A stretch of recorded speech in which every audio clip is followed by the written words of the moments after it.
So now I have taken out the actual board out of this. I have drilled a pair of holes and I have put in the 2 rods, and that sticks out far more than expected. Didn't see that. Well, you could always test putting on the case and see if it fits. Because the thing is, I'm gonna hang the transformer onto this. So let me just get the transformer. So I'm gonna take this transformer, which I have put some heat shrinking on the different wires so that I know what they are. So yellow for analog, blue for digital, and well, red for mains, and then I have color coded the 2 different, or the 4 different output voltages. So we have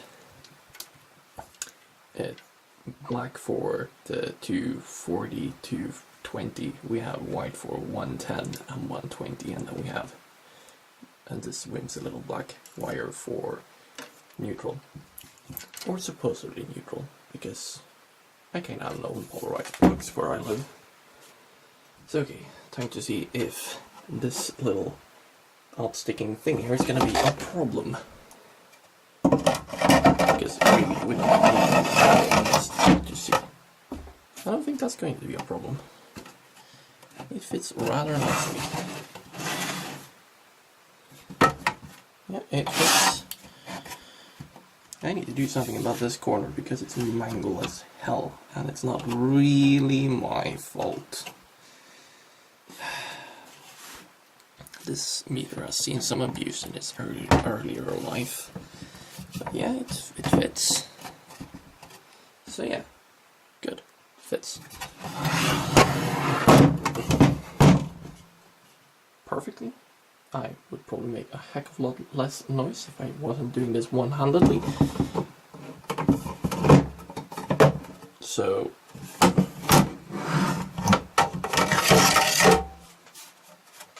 back to that one.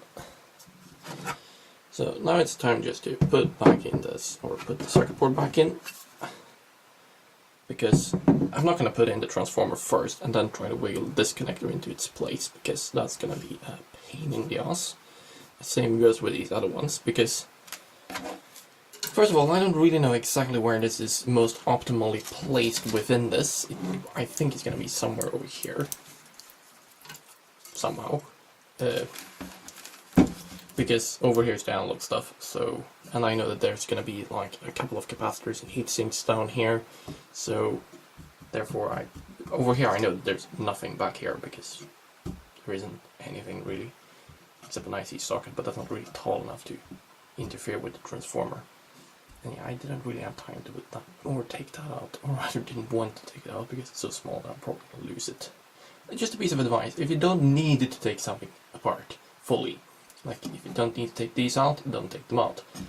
Because why would you need to take them out? Drilling some holes? Are you really that bored drilling? So do you need to take this out to be safe? Not really. So, and yeah, I know that these 2 holes here don't perfectly line up with these holes over here, but it doesn't matter. Because this distance here I think is a little bit wider than the distance over here. But it doesn't matter. It looks nice enough and it's gonna work. So, okay, I'm gonna put back the main board, which I have standing over here, in its place where it's gonna live. Because this board is white. So over here we have the heat sinks for the analog stuff. We have the cables here. The funny thing with these cables is, if you don't know to what of these terminals it's gonna fit, and HP has been nice enough to actually write it up here in the corner, which is nice of them. As long as you're not colorblind, then it's gonna work quite well. If you are colorblind, then mark the cables. That's just a piece of advice, but you probably already know that. So because of all of these heatsinks, which stick up quite a bit, I'm not gonna place the transformer over on this side. I'm gonna place it over on that side, because over on this side, we have the IEC mains inlet. Really, I'm gonna place the transformer afterwards, so I could really place it anywhere, but we're gonna make life simple for us. So yeah, I'm gonna put this back in, and I'm not gonna do that single-handedly because, or am I? No, I'm not gonna do that single-handedly. So I decided to start recording again because I stumbled onto a problem. A very, very small problem. So I'm not getting the board back in for one simple reason. This thing is in the wrong direction. So here we have the remnants of a cal sticker. And I don't really remember a cal port being here in the middle of the screen. It's down here. So I need to take this bezel off again and rotate it and yeah. Double check things before you actually do stuff because it's gonna help you along quite a lot. So the downside is if I'm gonna take this out, then I need to take these two out because these two are practically stiffening this whole thing up, so I can't get this off easily. Yay. So now it's all back together. It took a bit of time because I know that this wasn't rotated incorrectly in that way. It was rotated, this side was on this side. So it was rotated incorrectly in that way. Details.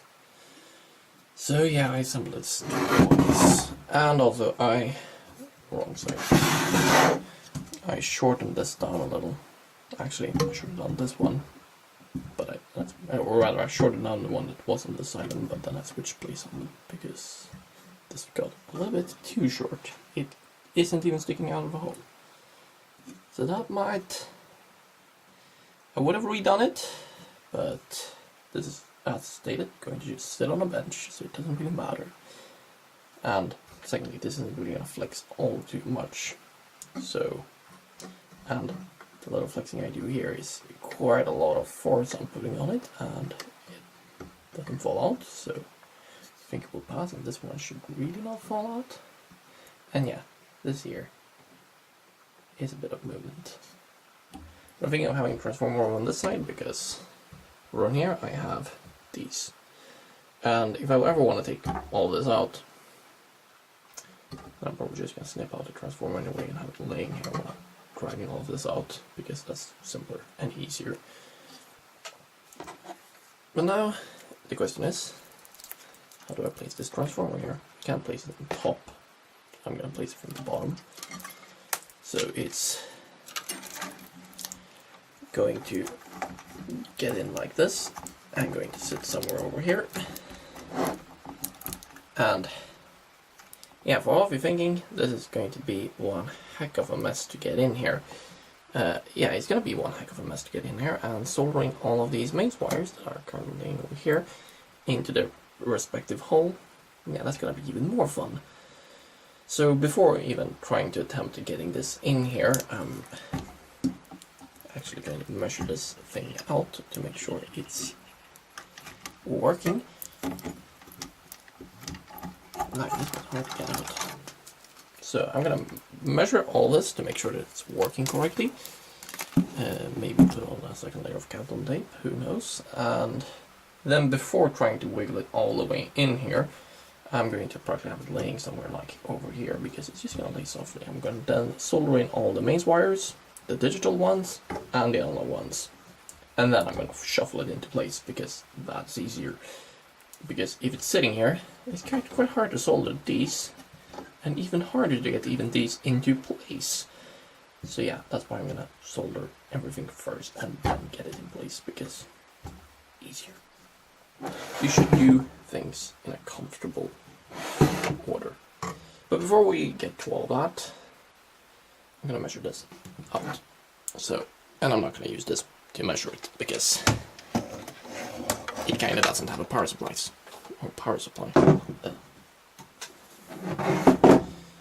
Okay, I'm just going to gently stand over here. Kind of works. So yeah, now that's out of the way, and we're going to measure this. So measuring this is going to be one heck of a fun job to do. So we're going to measure these, we're going to measure all of these, and we're going to measure all of these. These are the most important to actually measure. These are less important because these are the least important because yeah, they're just center tapped.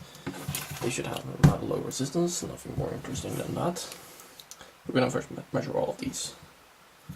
So now we're going to go and bring our multimeter. set you to not hertz, ohms.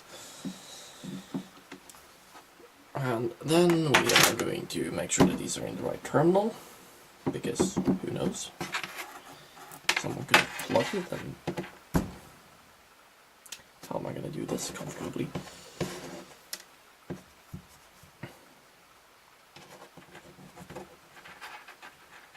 Yeah, I'm gonna turn off the camera in between each and every one of these, because doing this single-handedly was really hard.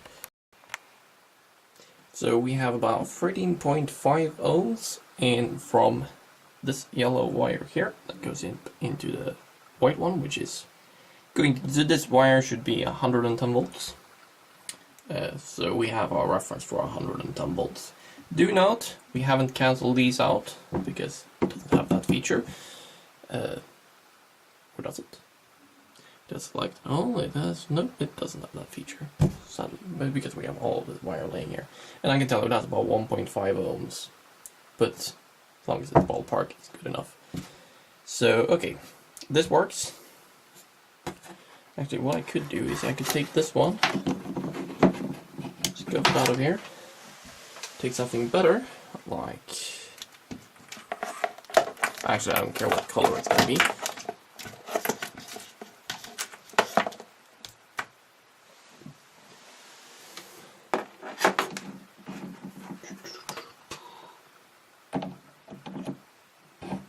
And yeah, for all of you wondering, aren't these back to front? Because this is common? Who cares? We're measuring resistance. Resistance does not know polarity. So this is now... Stop auto-ranging. Oh, I missed a wire. About 13 ohms. So we lost half an ohm. Good. Then we can take the next one. So this red wire here goes up into the white. So this should be 120. So it should just be slightly higher, and it is slightly higher. This is 14 ohms, it's 13 ohms, because the other one was 13. So good. Then we take 120, which is this yellow one, and 120. Yeah, it looks good. 36 ohms, almost 37, and then we have. This should be 240, and it's 42 ohms, so it kind of measures out. It looks alright, because I do use 2 different wire thicknesses, so it's going to actually vary a little, so it becomes a bit non-linear up there. So okay, this works just fine. So mains voltages works like a charm. Perfect. Now it's over to the next, which I think we're gonna do digital, because that's easiest, saving the funniest part for last. And then we are back, so now we are going to measure the digital. So we start with this one. Actually, I'm gonna hold this. And this is well, we should, considering that we have about 1 ohm of wires, then this is about 1.2 ohms for that one. And the other one is going to be also something similar, because it's going to be built with the same thickness of wire and everything.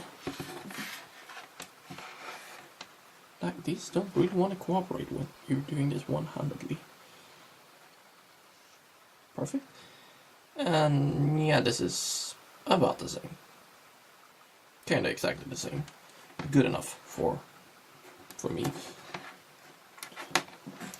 And then we have the next.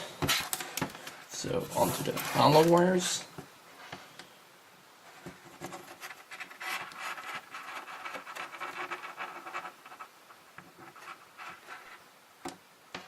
So okay, we start out with the red ones here, because they're made with the same wire as the digital and has the same number of turns. So this should be about similar.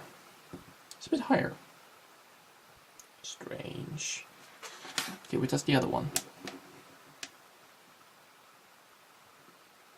It's a bit higher. Maybe this black wire here is a bit longer. It doesn't look longer. Weird. This one here, 4 ohms, and the other one, I really need to learn doing this one-handed. Come here, you small freaking wire. There we have it. We have 4 ohms. So, yep, it all works out nicely. So this should be safe to put into the wall. So yeah, good transformer. And then we're just gonna do a confidence check. So this is our first confidence check, so it kinda should work. And our next confidence check is just to see how much inductance we have. I don't really know how much inductance a transformer should have, so yeah, don't quote me on this, but if I see like 1 pico Henry, then which this thing isn't even capable of measuring. So if this can't even measure the inductance, then that's not going to give me the nicest feeling, not the nicest feeling in the world. So I want this to at least see something, like a couple of micro. Actually, it's, yeah, a couple of micro, like 150. That looks good. So that was for the 5-volt rail. How's main voltage is doing then? So, actually these were a lot easier to work with because all you do is poke it outside of the table.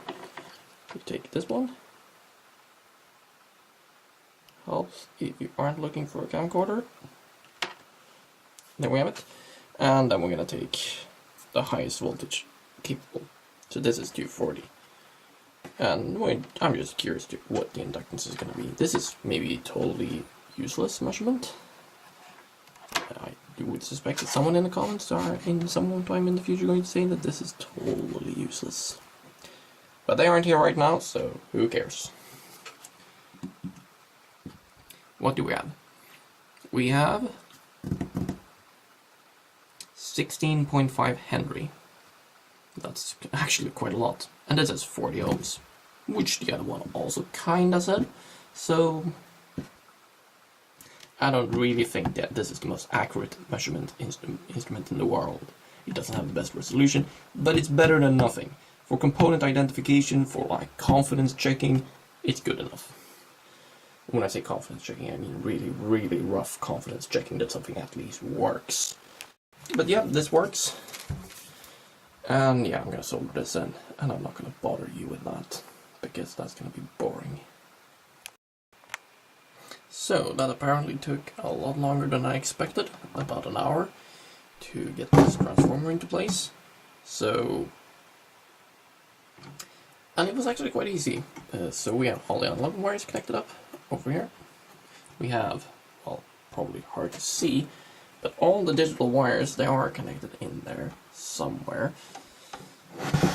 If we can see it, yeah, you can probably see it a little in there. Can I zoom in on it? Yeah, there it is. If the camera wants to focus. And then we have the digital. And over there we have the mains wiring. And yeah, this camera really don't want to focus. So that's about the best I can get. So it starts out with neutral, 110, 120, then it's 220 and 240. So it's quite simple. And then I have striped the transformer into place with some simple stripes on both sides. I have put an extra stripe here so that it shouldn't slide its way back over this side, and on this side it's just stopped by the case.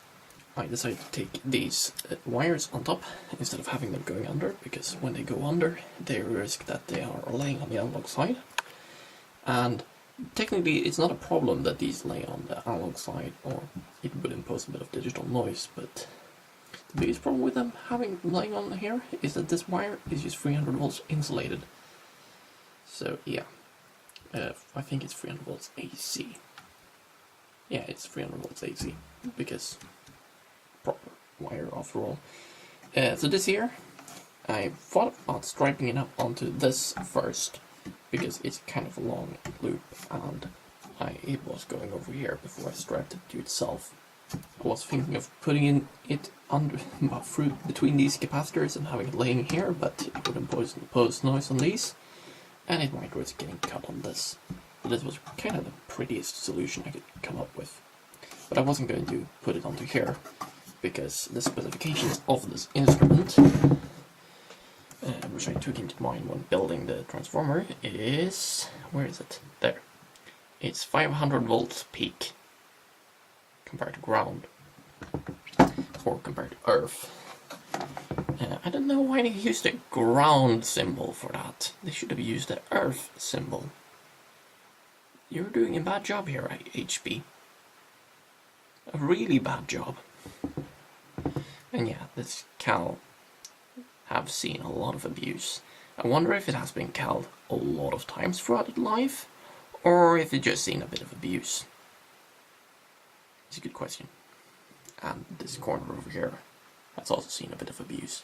So this has been through a lot. And then we have this stripe over here. If the camera would focus, this is keeping the mains cables from touching the PCB, so it's kept above the PCB because I don't want it to short out against the PCB if something happens. Something shouldn't happen, but one should always be on the safe side after all. So, and also because it looks prettier. So yeah, it's all together now, and it should work. I'm just gonna fix one very, very small detail before I even try powering this up. And that simple detail is hidden inside of here. And yeah, for all of you thinking, is this having an incorrect fuse or what? And yeah, for all of you thinking that this has an incorrect fuse, well, shock and horror, it has an incorrect fuse. This fuse is, first of all, I'm in Europe. We have 230 plus minus 20 volts here.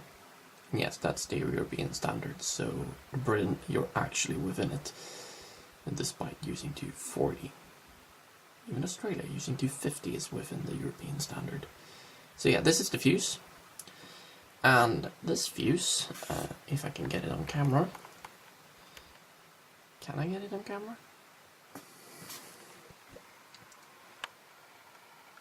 Can this focus? No, it cannot focus. Here it can focus a little. Let's see if we can get this up on camera. This is, first of all, this is upside down. Thanks. Can we get any good lighting on this? Okay, I just read it to you instead. Because it's 120 volts, or 125 volts at 5 amps. It's saying that on the top here, 125. No, it's perfect, and 5 amps. So, is this gonna work in Europe? The first answer is no. First of all, if this would blow, then I've shorted out mains. Secondly, this would rupture. This couldn't handle 250 volts open circuit. It would just arc over internally. This is the voltage rating of fuse, practically what amount of volts it can still quench.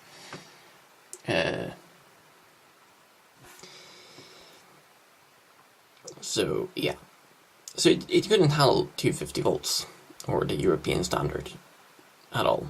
Secondly, 5 amps. Do you think this is gonna draw 5 amps? Literally, if we'll check out the specifications of this. So here we have the American specifications, are stating, focus.